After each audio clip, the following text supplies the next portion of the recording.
안녕하세요. 법률사무소 DK 수변호사입니다. 오늘도 법률사무소 DK에서 진행했었던 성공 사례를 말씀드리면서 오늘 토픽을 한번 이야기를 해보고자 하고 있습니다. 이번 사건 같은 경우 아동청소 의제 강간에다가 아동복지법 위반, 실종아동에 관한 법률 위반, 또한 성적 목적 약취요인이라고 그래서 그 몇 가지 범죄들이 이렇게 좀 합쳐져 있었던 되게 어려운 사건 중에 하나였습니다. 1심에서 징역 4년이 나와서 구속이 됐었던 사안이었었고요.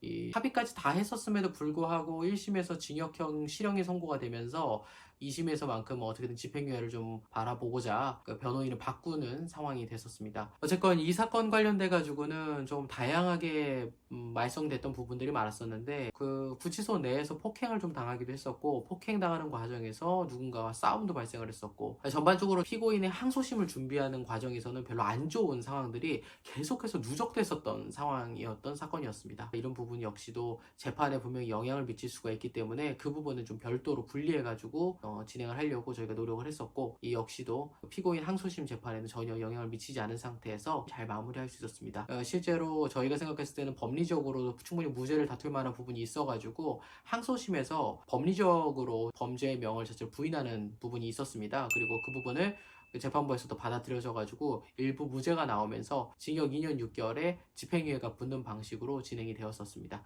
오늘 얘기하고 싶었던 거는 무엇보다도 그 1심에서 단순히 모든 역량을 합의에만 집중하는 경우들이 좀 많아요. 근데 사실 얼마 전에도 뉴스에 나왔지만 대검찰청에서 단순한 반성문이라든지 사과문이라든지 정신병가 진단서 같은 경우는 양형요소로 삼지 않는다고 하다 보니까 이게 합의에 더 집중해가지고 뭔가를 하려고 노력을 하는데, 사실 합의만으로도 이렇게 실형이 그대로 유지되는 이렇게 많은 경우가 발생을 합니다. 합의가 모든 것은 아니라는 거죠. 결국은 합의는 피해자에 대한 피해 회복을 하겠다라는, 피해자의 피해 회복이라는 것이고요. 추가적으로 내가 범죄를 저지르지 않을 겁니다 라고 얘기하는 부분은 우리가 별도로 또 입증을 해줘야 돼요. 보통 이 부분을 일반인들이 만들기가 쉽지 않아요.